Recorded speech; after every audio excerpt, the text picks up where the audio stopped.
Right, sweet. We'll get right into it.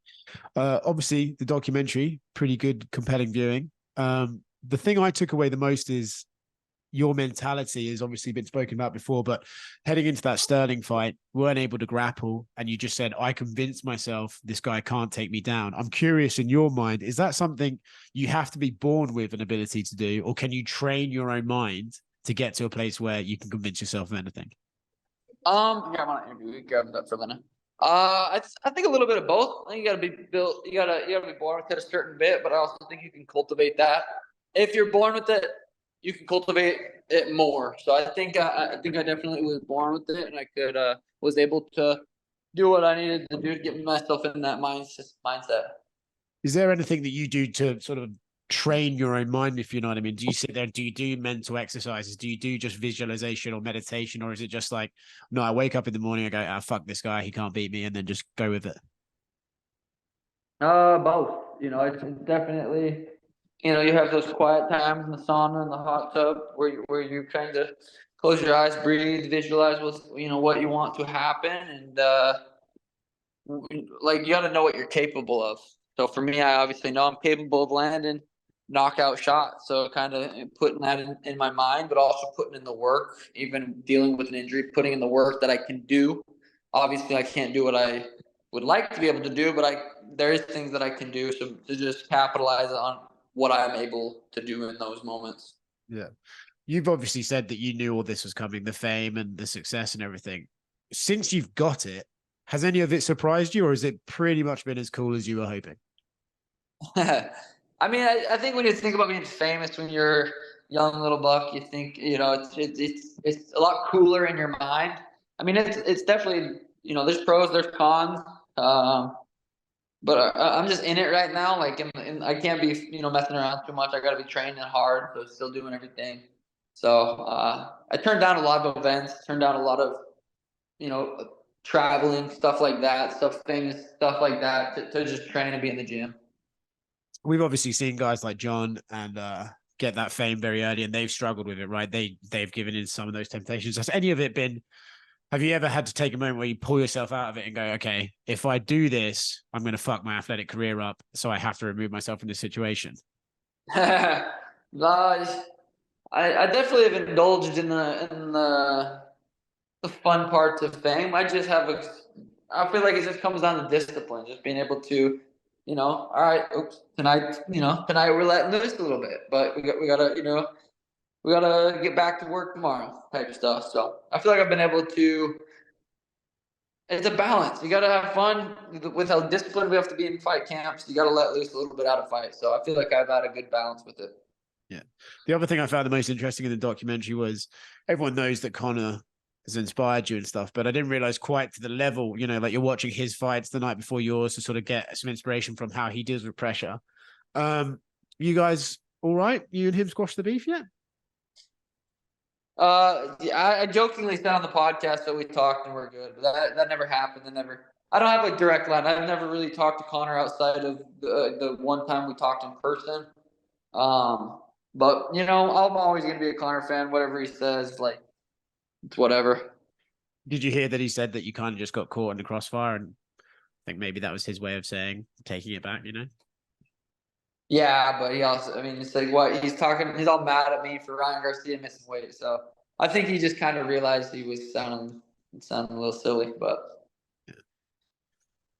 next up for you is obviously Merab. I know that the Sphere was talked about a little bit. I think they might have other plans for that show at the moment. So would that therefore make it most likely that you're December or October? What dates are you hearing?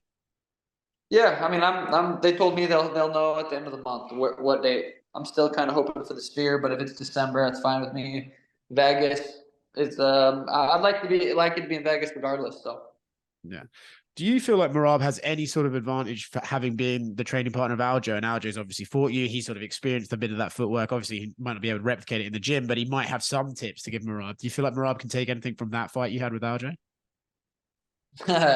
um, no, I think he's gonna just be just as surprised as Aljo was.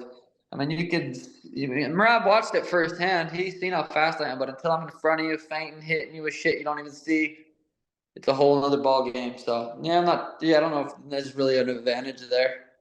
I feel like people who know the sport know how good you are at this sport, obviously the champion.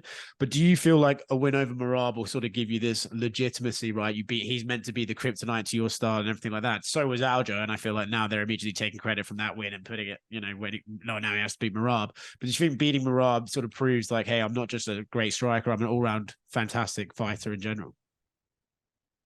Yeah, I mean, in my eyes, in my opinion, Aljo was a tougher fight than Merab. So I think I think beating the cardio king, the wrestling king, will definitely shut people up. The few that are still talking. Do you know who the guy he has playing you in his skits? No, Would I you mean like I've to? seen it obviously. Yeah, you should meet him. I feel like you and him should like find out where the hell he's from and who the fuck he is. Nah, I got shit going on. Fair enough. How do you see that fight going? Do you see another knockout?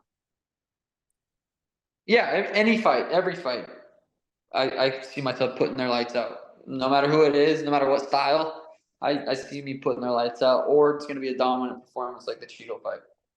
You've always got your finger on the pulse and know what the fans want to see. And I think you were able to tell, like, maybe the reaction to the Ilya call out wasn't exactly what you wanted. They wanted to see the Merab fight first. Are you going to return to that Ilya fight once you get Merab done?